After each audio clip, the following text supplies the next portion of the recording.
আজকে খেলা হবি বিএনপির ফ্যামিলি কার্ড লিয়া। বিএনপি যে কি পরিমাণে বেকুবের দল হয়েছে তা আজকে আমরা মজা নিয়ে দেখবো।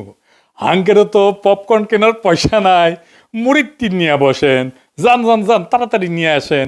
বিএনপিরা বাম্বু খাইতে দেখলে তো আমার ক্ষুদ্র ভ্রাতার ভগিনীদের কারো কারো ব্যাপক মজা লাগে, তাই করে মজা আজকে ডাবল করে দেবো। আসেন আগে দেখে নি ফ্যামিলি কার্ডে কি কি দিবি বিএনপি। তারেক রহমান 2024-এর সেপ্টেম্বরে বলছিলেন ফ্যামিলি কার্ডের কথা। সেখানে বলছিলেন এই কার্ড যাদের হাতে থাকবে তাদের প্রত্যেককে মাসে মাসে খাবার আইটেম দেওয়া হবে। দেখেন, পরে দেখা গেল হয় টাকা অথবা খাবার দেওয়া হবে, যার যেটা প্রয়োজন। এই প্রসঙ্গে আমরা পরে আসিচ্ছি, এক এক করে আমরা দেখবো।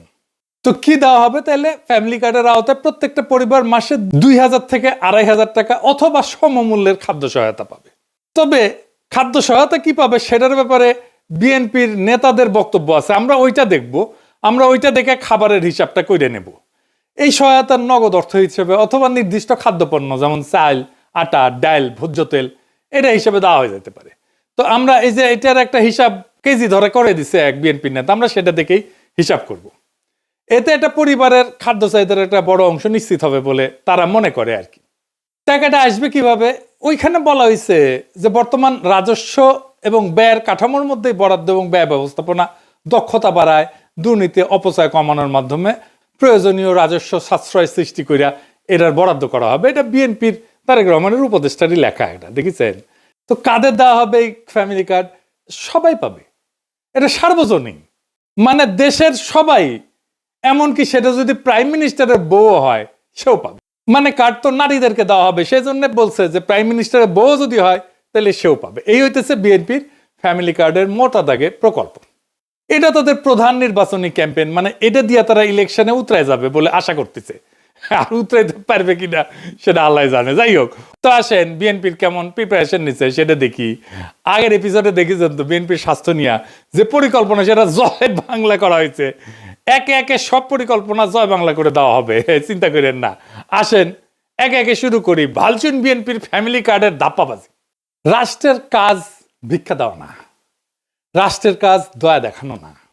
রাষ্ট্রের কাজ হইল যারা পড়ে যাইতেছে, পিছায় পড়তেছে, যারা সুবিধা বঞ্চিত, যারা দুর্বল, তাদেরকে টেনে ধরা, তাদেরকে বাঁচানো। এটার নামই হইতেছে সামাজিক সুরক্ষা বলয়, ইংরেজিত কয় সোশ্যাল সেফটি নেট। ফ্যামিলি কার্ডে বলা হয়েছে সব পরিবারকে প্রত্যেক মাসে সমান টাকা দেওয়া হবে। এখানে রাষ্ট্র ভেঙে পড়ে। রাষ্ট্র কোনো তো এটিএম মেশিন না যেখান থেকে টাকা বেরাবি। রাষ্ট্র কোনো ডিস্ট্রিবিউশন সেন্টারও না, এটা বিতরণের কাউন্টারও না। রাষ্ট্র হইল মরাল অথরিটি, নৈতিক কর্তৃত্ব। রাষ্ট্রকে সিদ্ধান্ত নিতে হয় কে সবচেয়ে বিপদে, কে আজীব ধৈসা পড়বে, কে সবচেয়ে দুর্ভাগ্যের মধ্যে আছে, কে পিছায় পড়ছে, কাকে না ধরলে সমাজ ভেঙে যাবে, কাকে না বাঁচাইলে চলবে না। ফ্যামিলি কার্ড বলে এই বিচার আমি করব না, সবাইকে সমান দিতে হবে সমাজতন্ত্র। এইটা হইতেছে পলিসি ফেলিয়ার, মরাল কোলাপস, নৈতিক পতন। এই যে সামাজিক সুরক্ষা বলয় বা সোশ্যাল সেফটি নেট, এটার মানেটা আসলে, এটার মানে হইতেছে যে নির্দিষ্ট গোষ্ঠীর জন্য সহায়তা। এটা হইতেছে যে সবচেয়ে যার বেশি প্রয়োজন সে পাবে সাহায্য। এটাকে বলে ভালনারেবল ফোকাসড পলিসি। তো ভালনারেবল কারা? যারা দরিদ্র, কর্মহীন, অসুস্থ, বয়স্ক, দুর্যোগে ক্ষতিগ্রস্ত অথবা পঙ্গু হয়েছে, আহত হয়েছে, তারা। এদের ঝুঁকি কি এক? না। তাহলে সাহায্য কেন এক? তাহলে ফ্যামিলি কার্ড কি করে? এইটা অসাম্যকে, বৈষম্যকে ঢাইকা দেয়।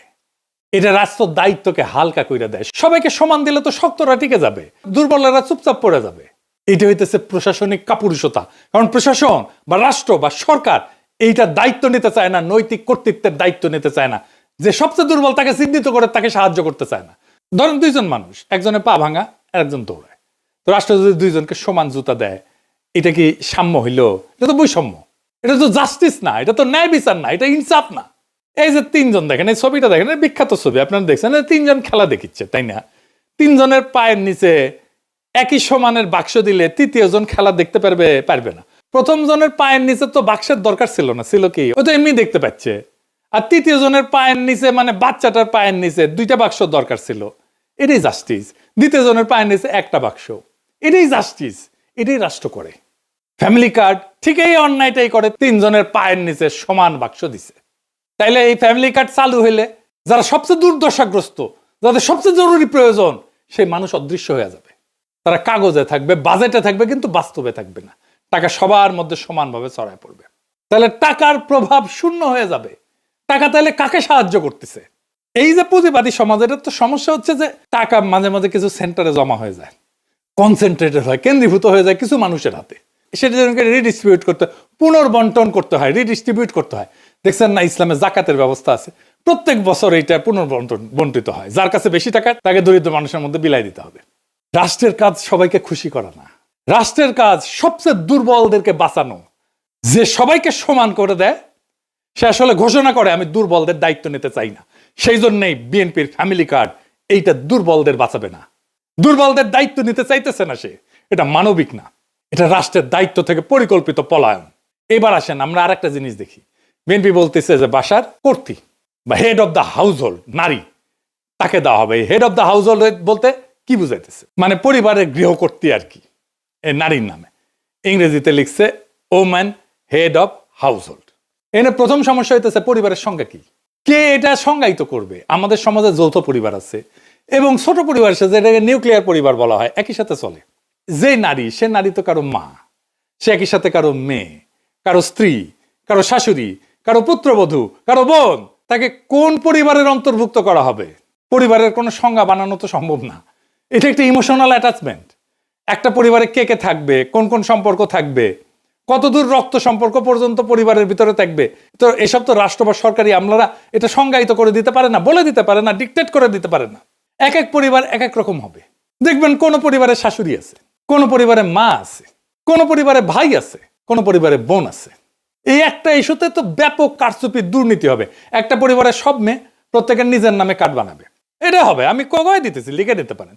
বাংলাদেশে বিয়ের পর অনেকে বাপের বাড়ি বা শ্বশুর বাড়িতে থাকে, তাদেরকে কি আলাদা আলাদা পরিবার গণ্য করা হবে, নাকি একটা পরিবার গণ্য করা হবে? একটা পরিবারে এইভাবে অনেকগুলো কার্ড বানায়, সবগুলো থেকে টাকা রেশন নিজেদের অ্যাকাউন্টে পড়বে। যদি সবাইকে দেওয়া হয়, তাই তো দিতে চায় তারা সবাইকে। এবার একটা ইন্টারেস্টিং জিনিস দেখি। এই যে বলছি, যারা ভালনারেবল গ্রুপ, যাদের সবচেয়ে বেশি সাহায্য দরকার, তাদের কিন্তু অন্য সহায়তা দেওয়া হয়। সেটা কি বন্ধ করে দেওয়া হবে? বিএনপি কি সেটা বন্ধ করে দিবে? আসেন সেটা বুঝে দেখি। আমাদের সামাজিক সুরক্ষা কার্যক্রম কি কি আছে? আপনার নাম শুনেছেন অনেক, বয়স্ক ভাতা, বিধবা ভাতা, প্রতিবন্ধী ভাতা, তাই না? এমনকি হিজড়া জনগোষ্ঠীর জীবন মান উন্নয়ন ভাতা আছে। আমাদের একটা বিশাল খাদ্যভিত্তিক সুরক্ষা কর্মসূচি আছে, এটা সে পাশে লিখে দেন। এর মধ্যে আছে ভিজিডি কার্ড, আপনারা শুনছেন, এর নাম হচ্ছে ভালনারেবল গ্রুপ ডেভেলপমেন্ট। তারপরে আছে VGF card, vulnerable group feeding. তারপরে জিআর আছে, এটি দুর্যোগকালীন ত্রাণ। তারপর ওএমএস আছে, ওপেন মার্কেট সেল, খোলা বাজারে খাদ্য বিক্রি। তারপরে টিসিবির কার্ড আছে, দেখছেন না? এটার মাধ্যমে ভর্তুকি দেওয়া হয়েছে, যে সমস্ত পণ্য সেটা দেওয়া হয়। আবার এটা কাজের বিনিময়ে খাদ্য কর্মসূচি আছে না, ফুড ফর ওয়ার্ক, কাজের বিনিময়ে খাদ্য, কাজের বিনিময়ে অর্থ, যেটা সেটাকে বলা হয় টেস্ট রিলিফ। তারপরে একটা ইজিপিপি বলে আছে, মানে যেটা কর্মসংস্থান সৃষ্টি করবে, এরকম প্রোগ্রাম।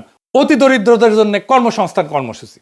তারপরে নারী এবং শিশু মাতৃস্বাস্থ্য সুরক্ষা আছে, মাতৃত্বকালীন ভাতা আছে একটা, যারা বাচ্চাদেরকে দুধ দেয় তাদেরকে মাতৃত্বকালীন একটা ভাতা আছে, মা এবং শিশু সহায়তা কর্মসূচি। তারপরে প্রাথমিক বিদ্যালয়ে মিড ডে মিল আছে, মানে স্কুলের মধ্যেই খাবার দেওয়া হয় বাচ্চাদেরকে।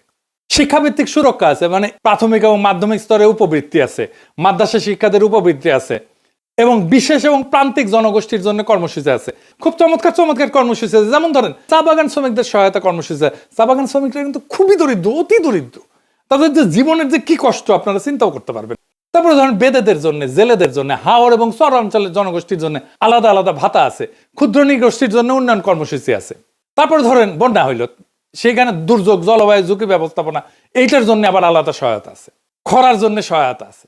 ওই যে হাসিনা বাসা টাসা বানাই দিছিল না, ওইটা একটা বাসস্থান পুনর্বাসন কর্মসূচি আছে। বিএনপি বলতেছে যে এই যে ফ্যামিলি কার্ডের বার্ষিক ব্যয়, এইটা হবে 12,000 কোটি টাকা। তো এই আমি যতগুলো সামাজিক সুরক্ষার কর্মসূচি বললাম, এই বাজেটের 10%-এর মতো, 10.28 ওরা বলছে। মানে হাসিনা আমলে যেটা দেওয়া হইতো তার 10 ভাগের 1 ভাগ। কিন্তু সামাজিক সুরক্ষা কর্মসূচিগুলোর মধ্যে ওরা বলতেছে যে এটা ওভারল্যাপ আছে, মানে একই সুবিধা একাধিকবার পেয়ে যায় একজন। সেটা কমায় বিএনপি 9,500 কোটি টাকা সাশ্রয় করবে নাকি এর মধ্যে থেকে, এবং সেই অর্থটা ফ্যামিলি কার্ড স্কিমে দেবে। বুঝছেন? এই 12,000 টাকার মধ্যে 9,500 টাকা এক্সিস্টিং যে সামাজিক সুরক্ষা আছে ওইখান থেকে বাইর করে কেটে নিয়ে ফ্যামিলি কার্ডে ঢুকাবে। মানে একটু বুঝাই দিই, ওভারল্যাপ মানে তুমি তো দুইটা নিতে পারবে না, এইখানে দরিদ্র সুবিধা বঞ্চিত মানুষের টাকা সরায় না ফ্যামিলি কার্ড দিবে। টেম্পু স্ট্যান্ডে চান্দাবাজি করতে করতে অভ্যাস খারাপ হয়ে গেছে। গরিব মানুষের টাকা সরায় নিজের ভোটে যে তার রাজনৈতিক কর্মসূচি আর্থিক ব্যাস মেটাবে। সি সি সি সি রেনুনি সি। আচ্ছা, আর একটা জিনিস দেখাই। তারা বলতেছে যে ক্যাশ টাকা বা খাদ্য সহায়তা দেওয়া হবে, মানে কাউকে ক্যাশ টাকা কাউকে খাদ্য সহায়তা দেবে। কে ঠিক করবে কাকে ক্যাশ দেবে আর কাকে খাদ্য সহায়তা দেওয়া হবে? এবার আসেন দেখি খাদ্য সহায়তা দেওয়াটা আদৌ সম্ভব হবে কিনা। বিএনপি নেতারা বলতেছে ফ্যামিলি কার্ডের মাধ্যমে সবাইকে প্রত্যেক মাসে 25 কেজি চাল, 5 কেজি আলু, 2 কেজি ডাল, 2 লিটার তেল, 1 কেজি লবণ ফ্রিতে দেবে বিএনপি। হাঙ্গারে কাঁঠাল রানী 2009 সালে সবাইকে 10 টাকা কেজি ধরে চাল খাওয়ানোর লোভ দেখায় ক্ষমতায় এসেছিল। হ্যাঁ, খাওয়ানোর লোভ দেখায় ক্ষমতায় আসাটা বাংলাদেশের বড় দলগুলোর খাইসলত হয়ে গেছে। বাংলা মার্টিন লুথার কিং কাঁঠাল রানীর চেয়ে এক ধাপ আগায় সবাইকে ফ্রি চাল খাওয়ানোর প্রতিশ্রুতি দিচ্ছে। খালি ফ্রি চাল না, সাথে ফ্রি আলু, ডাল, লবণ, তেলও থাকতি। দেশের সরকারি হিসাবে ধরে নিলাম আনুমানিক 4 কোটি পরিবার আছে। যদিও ফ্যামিলি কার্ড হইলে কারচুপির মাধ্যমে এই সংখ্যা বহুগুণ বৃদ্ধি হবে। দেখবেন এই 4 কোটি পরিবারকে প্রত্যেক মাসে বাংলার মার্টিন লুথারের প্রতিশ্রুতি অনুযায়ী 25 কেজি চাল, 5 কেজি আলু, 2 কেজি ডাল, 2 লিটার তেল, 1 কেজি লবণ যদি ফ্রিতে দেওয়া হয় তাহলে 35 কেজি খাদ্যদ্রব্য, 35 কেজি সব মিলে সরকারকে 4 কোটি পরিবারের প্রত্যেককে মাসে 35 কেজি খাদ্যদ্রব্য প্রত্যেক গ্রামে ফ্রিতে সরবরাহ করার এটার যে ক্যাপাসিটি, লজিস্টিক্যাল ক্যাপাসিটি, সেটা তৈরি করতে হবে। গুদাম লাগবে, ট্রান্সপোর্ট লাগবে। এটা কত বড় সংখ্যা, এটা বাংলার মার্টিন লুথার কিং অঙ্ক করে দেখছে কিনা আমি জানি না। যদিও তিনি নিজের ভাষাতে এক বক্তৃতায় বলছে তিনি অঙ্কে নাকি কাঁচা। এই 35 কেজি যদি 4 কোটি দিয়ে গুণ দিই তাহলে 140 কোটি কেজি, 14 লক্ষ টন। সরকারকে বছরে 14 সাথে 12 গুণ করেন, এত লক্ষ টন বা অতিরিক্ত 2.25 কোটি টনের মতো নতুন খাদ্য গুদাম বানানো লাগবে। বর্তমানে সারা দেশে সরকারি খাদ্য গুদাম আছে 20 থেকে 25 লাখ টনের মতো, এটা করতে পারে। তাহলে এটা তুগলকি কারবার হয়ে যাবে না? দিল্লির একটা সুলতান ছিল মোহাম্মদ বিন তুগলক, আমরা বলি না তুগলকি কাণ্ড করছে, সবাই ওরে ম্যাড সুলতান বা পাগলা সুলতান বলে রাখতো। সেরকম উদ্ভট সব প্রজেক্ট করে সালতানাতকে দেউলিয়া বানায় ফেলছিল। বাংলার মার্টিন লুথারও একই পথে হাঁটা শুরু করেছে। দেশে বর্তমানে যে সমস্ত সরকারি খাদ্য গুদাম আছে সেখানে ব্যাপক দুর্নীতি হয়। কৃষক সরকারি আমলা কর্মচারীকে ঘুষ না দিলে সেখানে নিজের ফসল বেচতেই পারে। গুদাম থেকে খাদ্যশস্য লোপাট হয়ে যায়। সরকারি কর্মকর্তা কর্মচারীরা গুদামের খাবার ব্ল্যাক মার্কেটে চুরি করে বেচে দেয়। ফ্যামিলি কার্ডের মাধ্যমে এই প্রক্রিয়া আরো ব্যাপক এবং ভয়াবহ রূপ ধারণ করবে। মানুষজনে ভেনেজুয়েলার মতো প্রত্যেক জেলায় জেলায় লম্বা লাইন ধরে দাঁড়াবে খাদ্য গুদামের সামনে রেশনের জন্য। সোভিয়েত রাশিয়া এরকম লাইন ধরে ধরে রেশন দেওয়া হইতো, জানেন না? সোভিয়েত আমলে, সমাজতান্ত্রিক আমলে, কমিউনিস্ট আমলে, জানেন না, লাইন ধরে ধরে দেওয়া হইতো। ওইখানে লাইন দেখলে পাবলিক দেরে যেত আর কি। এইটা হবে এইখানে সরকারি আমলা যেখানে বসে বসে এক এক করে সবাইকে অল্প অল্প করে খাবার বিতরণ করবে, আর লম্বা লাইন, এই লাইন আর শেষ হবি না। সরকারি আমলারা এইসব করতে গিয়ে দুর্নীতি আর ভজঘট লাগায় খাবার শর্ট করে ফেলবে সবার জন্য। আর এই খাবার বিতরণের লোকজন কোথায়, লোকবল কোথায়, কে বিতরণ করবে? এর কোনো হিসাব আছে? গুদামে খাদ্যদ্রব্য রেখে পচায় ফেলবে সরকারি কর্মচারীরা, পচা মাল মানুষজনকে খাওয়াবে। ভালো মাল সরকারি কর্মকর্তা কর্মচারীরা ব্ল্যাক মার্কেটে বেচে দিবে, নিজেরা খাবে আর মাল পানি কামাবে। এটা নিয়ে দেশে ভয়াবহ রাইট লাগবে, দাঙ্গা লাগবে ভবিষ্যতে। বাঙ্গুদের বিয়ে বাড়িতে মাংসের পিস কম পড়লে মারামারি শুরু হয়ে যায়। আর আমাদের বাংলার মার্টিন লুথার কিং সারা দেশে সবাইকে মাসে মাসে ফ্রি খাওয়ানোর প্রতিশ্রুতি দেয়। বাজারে কোনো কিছু কিনতে হলে টাকা লাগে। টাকা হচ্ছে কোনো বস্তু বা সেবার প্রতি কারো একটা ক্লেম, তাই না? টাকা নকল করে ছাপানো অসম্ভব না হইলেও অনেক কঠিন কাজ, তাই না? কিন্তু এই যে ফ্যামিলি কার্ড বা রেশন কার্ড বা কুপন, এটা 2 নম্বর করে ছাপানো একদম সহজ কাজ, 1-2 এর ব্যাপার। এটা যে কেউ পারবে। এই জন্য এইসব ক্ষেত্রে ভয়াবহ জালিয়াতি হবে। ভারতের রেশন সিস্টেম আছে এবং সেটা মারাত্মক একটা অদক্ষ এবং দুর্নীতিপ্রবণ একটা ব্যবস্থা। ভারতে কোটি কোটি কোটি ভুয়া রেশন কার্ড আছে। এর জন্য অর্থনীতির জন্য একটা মারাত্মক। তো এই সার বিতরণের ব্যাপক দুর্নীতিগ্রস্ত একটা ব্যবস্থা। যারা কৃষক ভাই আছেন তারা এটা ভালো করে জানেন। এটা এলাকার প্রভাবশালী নেতা কর্মীদের মাল পানি কামানোর জন্য একটা লোভনীয় পেশা। সেই সারের ডিলারশিপ কে নিবে? এটা নিয়ে এলাকায় রাজনৈতিক নেতাদের মধ্যে কামড়াকামড়ি হয়, মারপিট হয়। এই খাবার বিতরণের ডিলারশিপ নিয়েও টেম্পু স্ট্যান্ড পার্টির মধ্যে কামড়াকামড়ি হবে, খুনাখুনি হবে, মারপিট হবে। লিখে রাখতে পারেন, এখনই হয় টেম্পু স্ট্যান্ড নিয়ে মারপিট হয়। আধুনিক অর্থনীতির জনক অ্যাডাম স্মিথের আগেও মুসলিম ঐতিহাসিক এবং সমাজবিজ্ঞানী ইবনে খালদুন, তার একটা বই আছে মুকাদ্দিমা, আল মুকাদ্দিমা। এটাতে ডিটেলস ব্যাখ্যা করছেন কোন একটা শাসকের বা রাষ্ট্রের এই ধরনের বাণিজ্য কর্মকাণ্ডে অংশগ্রহণ করা ঠিক না। এটা উনি বলে দিচ্ছেন। এটা যে রাষ্ট্রের জন্য একটা বিধ্বংসী কাজ, সেটা তার বইয়েতে বিস্তারিত ব্যাখ্যা করছেন। এটা তার বইয়ের ইংলিশ অনুবাদ, সময় থাকলে পড়ে নিতে পারেন। জামাই কোটার বুদ্ধিজীবীর নাকি এটা খুব প্রিয় বই, যাই হোক পরিচয় বুঝিছে কিনা কে জানে। ইবনে খালদুন এতই প্রভাবশালী এবং বিখ্যাত যে আমেরিকার প্রেসিডেন্ট রোনাল্ড রিগান পর্যন্ত তার বক্তব্যে ইবনে খালদুনকে কোট করতেন। আজকার একজন ফরাসি পলিটিক্যাল ইকোনমিস্টের সাথে পরিচয় করে দিই এবং দার্শনিক, তার নাম হচ্ছে ফ্রেডরিক বাস্তিয়াত। তার বইতেও এরকম থিম ব্যাখ্যা করছেন, এটাও ইংরেজিতে অনুবাদ। তার একটা চ্যাপ্টার আছে, তার নাম হচ্ছে দ্য ইন্টারমিডিয়ারি বা মধ্যস্বত্বভোগী। ওইটাতে উনি ব্যাখ্যা করছেন যে কোন সরকারি আমলা বা কর্মচারীরা একটা সমাজের সবচেয়ে বড় পরগাছা। সরকারি কর্মচারীরা কিছু মনে করেন না, এইটা বইপত্রের কথা আমি কইলাম আর কি। ইংরেজ আমলের জমিদারদের চেয়ে বড় পরগাছা বর্তমান সরকারি কর্মকর্তা কর্মচারীরা। সাধারণ জনগণ ব্যবসায়িক টাকায় এদের বেতন ভাতা হয়, আবার এরাই সেই জনগণের কাছ থেকে ঘুষ নেয়, মাল চুরি করে, টাকা না পেলে কাজ করে না, ফাইল আটকায় রাখে, ফাইল ঠেকায় ঘুষ নেয়, আবার জনগণকে নিজের চাকর বাকর মনে করে, সান না দেখলে আবার মেজাজ খারাপ করে। সব শেষে কাসাসুল আম্বিয়া থেকে একটা গপ্প শোনাই।